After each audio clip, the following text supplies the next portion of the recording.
Hello everybody, EJ here from EJ Reviews. It's my first video in ages. If you haven't noticed, I renamed this channel to EJ the Depeche Head. I renamed it that 'cause that's the name of my Album of the Year profile, where I now currently do all my reviews and my ratings and all of that fun stuff. I don't really do videos anymore, so don't expect many videos uploaded to this channel other than the occasional video like this, where I'm bored and want to come up with weird ways to find random albums that I've listened to and appreciate and share that love with you guys with the hope that maybe you guys will find something to be worthwhile in this video, and hopefully you guys find some good music. So what we have pulled up here are two different number generators where I kind of inputted years and then the ranks of my albums in that year. It'll make a little more sense when the video goes on. First, we have a year range from 1965 to 2023, the years in which I actually probably can safely say I've heard enough albums to do this video. And let's just get it started and see what year we are going to start off with in this video. I'm going to do 5 different albums, so that means 5 years, 5 different years that I will dive into, and then 5 different albums I will dive into.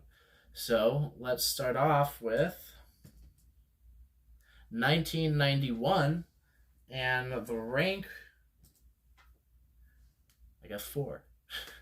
My 4th favorite album of 1991, and then I will sit here and talk to you guys about said album.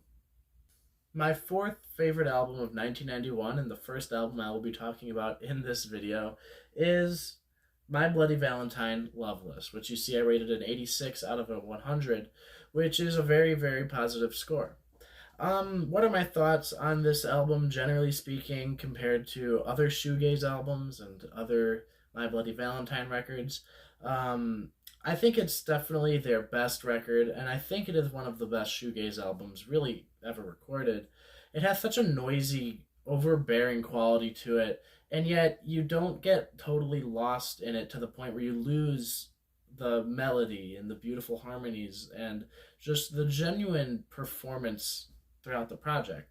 On a lot of shoegaze, a lot of noise albums, for me, I have found that there are times here or there where the atmosphere actually can overpower what's actually being presented to you, and for me it could create a block between that and a block in me fully appreciating it, if that makes sense.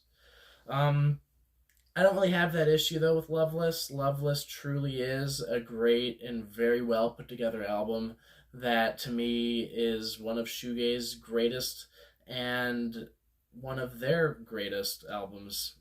Sorry, this is sort of awkward, but great album.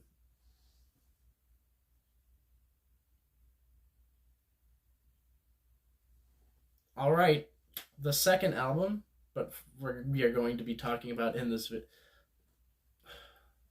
All right, the second album we will be talking about in this video is going to be from the year 2017.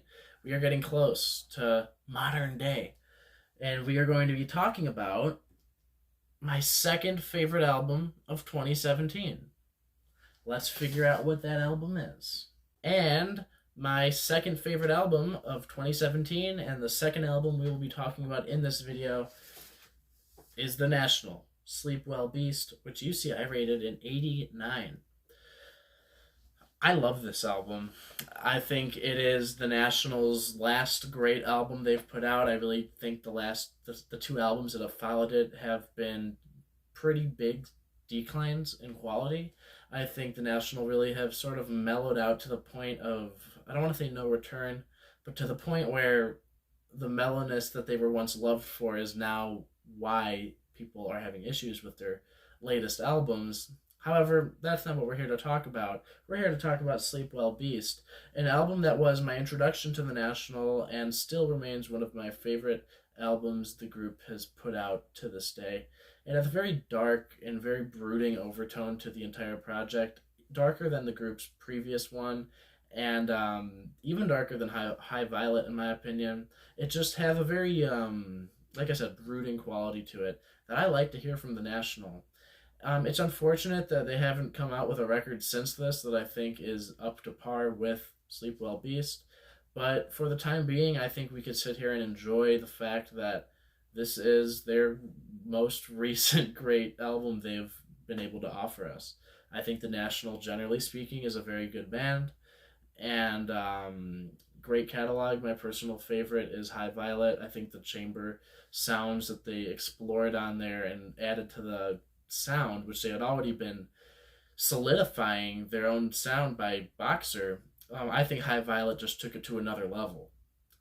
And I think Sleep Well Beast isn't necessarily better than High Violet, but operates in its own world, similar to how High Violet does. They're both very important albums, in my opinion, to the Nationals catalog.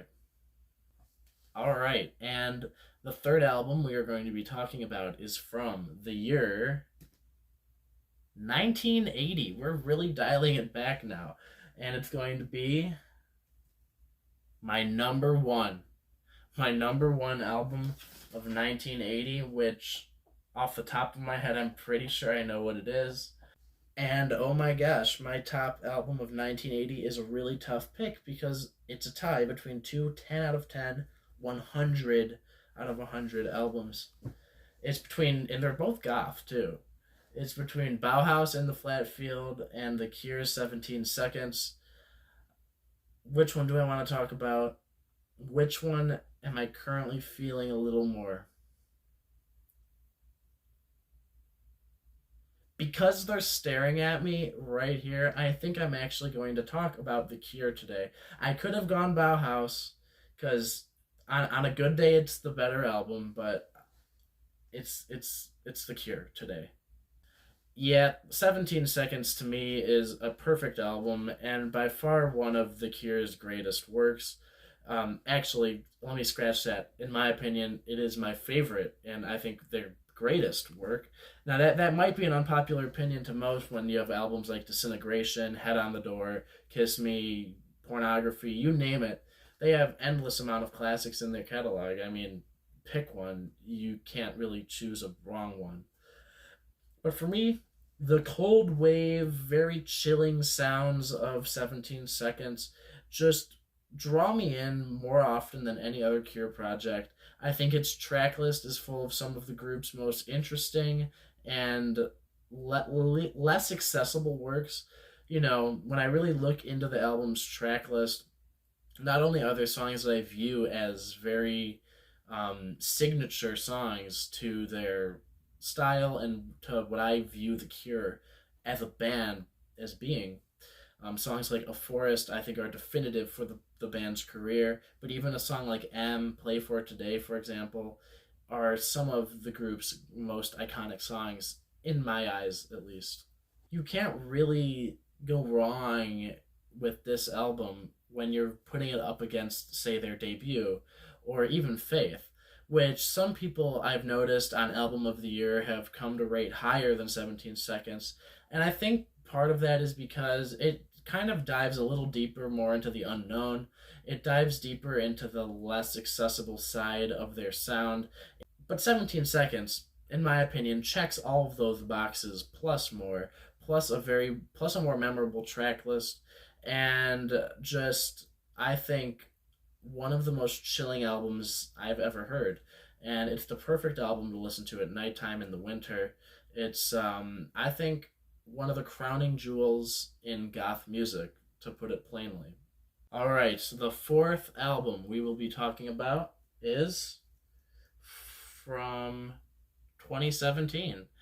I was not expecting 2017 to pop up twice, but let's see which album we're going to talk about. My sixth favorite album from 2017. Let's go. Let's see what we have, because I was not expecting more.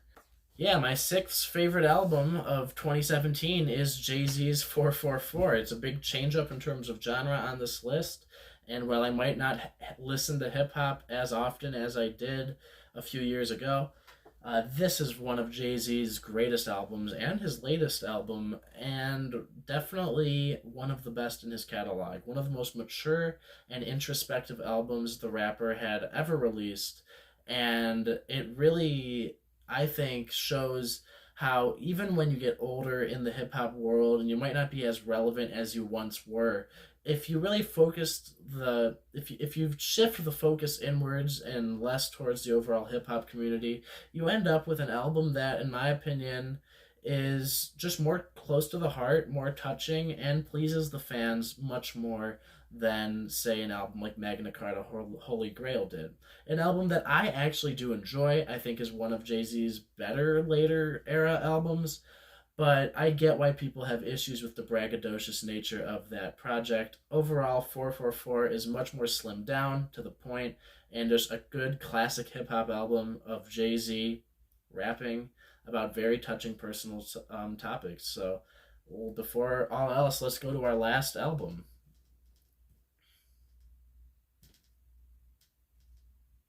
And our last album is going to be from 2021. We're really going recent with this. It's going to be my ninth favorite album of 2021.